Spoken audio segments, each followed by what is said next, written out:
Hey guys, my name is Steve Guttenberg. This is the Audiophiliac Daily Show, and today it's all about, it's all about you. It's all about how you guys pick the equipment that you're going to buy.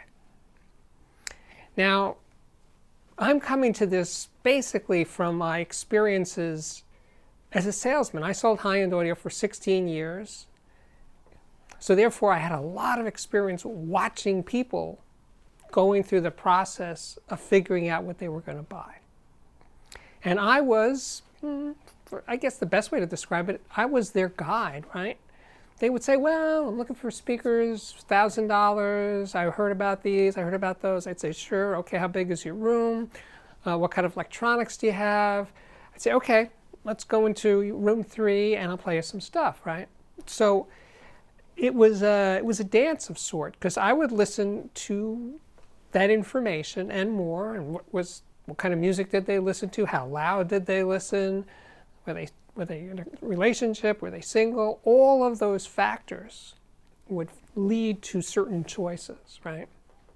And then we'd start listening, right? Sometimes, and I urge people to do this, to bring in the music that they were most familiar with, so that would help them speed the process along. Or I would pick the music that would best illustrate the strengths of the piece of equipment I was going to play. But in either case, if they were inexperienced listeners, if this was their first system or their first time to get a really good system, they could be kind of nervous about, I don't want to make the wrong decision. Understandably so, right? So first job is, in those cases, to put them at ease and say, I'm going to make this fun. I want you to have a good time. So I would play something, usually with a vocal, and then we would listen, and then we would discuss it. And I would say, well, the first job right now is to decide how real does that sound? How human does that vocalist sound? Can you sense their phrasing, their breath? Are they having fun? Is it a blues? Whatever. Just focus on that. Everybody knows what a human voice sounds like. And then they say, I'm not really sure. And I say, okay, let's just do this, right? Play it. And they were not sure. And I would say, let's listen again for those qualities. And you know what? Most people could feel comfortable about saying A was better than B, or that they liked A better than B, based on that simple exercise. Just listen to the vocal. There's a lot going on. Just listen to the vocals. And how are you connecting with them? That was the main job there, right? Most people could do that with confidence, right? So then we would move on to, let's say, acoustic instruments, like an acoustic guitar. Something that a lot of people are familiar with, the sound of an actual acoustic guitar playing in a room, right? So I would play recordings to illustrate that. I remember doing a lot of Eric Clapton Unplugged, pretty good recording. And again, it was pretty easy for them to say that they preferred one speaker over another, or one amplifier over another, or one phono cartridge over another. And as we progressed through, bass instruments, or piano, or an orchestra, if they were into classical music, and their confidence would grow. And they were basically learning how to listen on the spot. But I was also, watching how they were physically reacting, or the kind of comments they would say after we listened to a track, like, oh man, that sounded great, or I never heard it sound like that before. If they were playing very familiar music, that would actually get them the most excited, because they were hearing new things in the music. This could be actually a fun experience for them, and they came in kind of like, I don't know, I'm kind of nervous, it's a lot of money, I don't want to make the wrong decision. And I was putting them at ease, and I was trying to get them into it. And usually it would work. They were digging the experience. They felt good that they could hear differences in equipment, and that was hugely satisfying to me. Of course, eventually we'd get around to trickier subjects like the price and what kind of discount they were going to get. That was a little tougher to negotiate and navigate than the demo part. The demo part was the fun part. The buying part, when we got down to the brass tacks, so to speak, that wasn't as much fun. But it could be, actually. But yeah, showing people how to listen. Now, because I did that for so long, literally thousands and thousands of demos, I had a sense. Well, first of all, I learned that what I preferred wasn't usually what they preferred. So my preferences for sound, just my preferences, like I said the other day recently, I prefer pistachio ice cream. Most people like chocolate or vanilla or something. I like pistachio. So what I like isn't terribly important. And I would say that because sometimes the customers would say to me, well, what do you like? And I would usually tell them.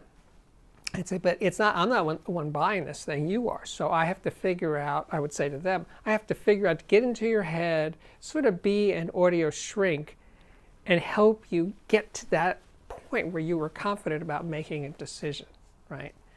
And I was pretty good at that. I wasn't saying I was a great salesman in the sense I could just, snap my fingers and get people to buy what I thought they should buy.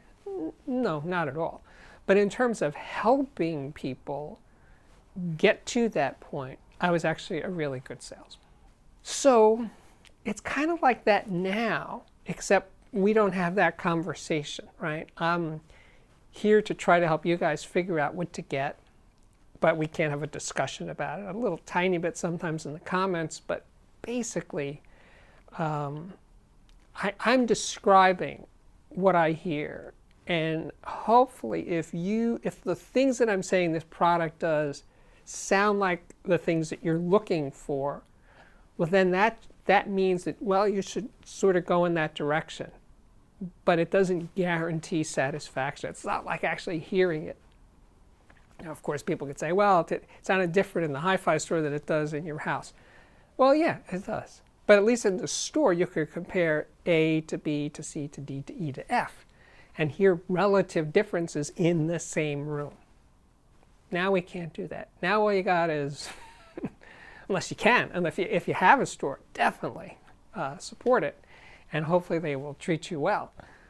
The game plan has changed. Most people don't have access to stores, so you're left to reviews. Maybe mine, maybe Sean at Zero Fidelity, maybe Don Darko, maybe Jay at Next Best Thing, Ron at New Record Day. We're all trying to do the same thing. We're trying to help you guys figure out what would possibly work for you. And I'm happy to be a part of that. I'm happy to try to help. But I'm just trying to say here that where I'm coming from is honed by the fact that I'm not just telling you I like this. It's more about describing the product. Now, of course, sometimes I do blurt out those words. I really like this thing, right? Because I'm charged up by it. But I've usually given you the reasons why I am. It's not just, oh, it sounds great, or the bass was amazing, or played loud. It's got to be more than that, right? So, in other words, there is, I guess in my mind, the imaginary customer on the other side of this screen that I'm talking to right now. I'm talking to you one at a time, and I'm telling you what's going on. Unfortunately, I can't hear you may be talking back to the screen, but I can't hear you. So it's a one-way conversation. So one technique that I use when customers seem to be very distracted, they couldn't just listen to the music, they were looking at all this stuff around them in the room, in the demo room, right? I would say, I got an idea. Let me set up a piece of music. We'll start playing the music. Then I'm going to shut the lights and I'm going to leave the room. And I just want you to listen to these, one or two or three songs in a row. And then I'll come back and we'll discuss what you heard. And that technique of listening in the dark, so you're not distracted by the stuff, is actually really good. Just as a listener, forget about buying stuff. Just listening in the dark lets you just focus on the music and you're not staring at piles of stuff, right? So that's always worth doing. I mean, that's always worth doing even when you're just listening for pleasure. You should try, or close your eyes works as well. But listening in the dark is a great exercise. So some customers were very focused on or distracted by treble. They said, oh, this is too bright, that's too bright, that's too bright. And yes, a lot of music, a lot of recorded music is on the bright side. And if that was their their taste, that they were listening to recordings that tended to be bright, well, then they needed to find speakers or electronics that would sort of tame that. So I think the best treble is the treble that's just there. And it's similar for bass. Now, bass is a tricky category with a lot of customers because, well, they say they're not into bass, but then as I did demos, I realized they really were. It was kind of a guilty pleasure for a lot of audiophiles. They don't want to admit, it's kind of a crude thing to say, yeah, I want lots of bass. So they say, no, bass isn't that big a deal for me. But then I would do demos with, speakers especially that weren't particularly bassy, and they weren't into it as much as the ones that had, the speakers that had more, right? So it's a dance there with bass because, well, people like bass, they just do. They don't want it to be boomy or thick or muddy, but they want it to be there. So when you're buying speakers, especially with speakers, right, I would usually want people to buy a speaker that was a little bigger than they wanted to do, because it would just be that much more satisfying over the long term, rather than buying a speaker that's just sort of marginally acceptable in the bass department and then wishing for more and then needing to add a subwoofer or something like that. Err on the side of a larger speaker that's going to probably have, as I said, more long-term satisfaction with you. I'm so glad I did that time of selling hi-fi in a very concentrated, a great period. There was a lot going on. But then, let's say I transitioned to becoming a reviewer and having so much gear coming through my life that I reviewed. That was fantastic. And then stopping my writing career at CNET and just doing these YouTube videos. I think this is, in some ways, the best part. My name is Steve Guttenberg. This is the Audiophiliac Daily Show. If you like what I do, please subscribe to this YouTube channel. And when you do, hit the notification bell. That way you'll be notified every time there's a new episode, which is now every other day, 4 times a week, mostly. You could also check out my Patreon at patreon.com/audiophiliac. Oh, I haven't mentioned it in a while, but there are 2 free MA recording music samplers that you can download. The music is fantastic. I'm not going to even try to describe it. It's world music, it's jazz, it's acoustic, it's all sorts of genres, but it's all dynamically uncompressed, no equalization, and recorded in beautiful spaces like churches or concert halls and not in dead, dry studios. So the price is right, as in free, and they will, I guarantee it, make your system, whatever it is, sound better than it ever has before, because the recordings are just so good, and the music is gorgeous. As always, there are the playlists. There's playlists for music reviews and headphone reviews and speaker reviews and component reviews and interviews with, well, so many great people.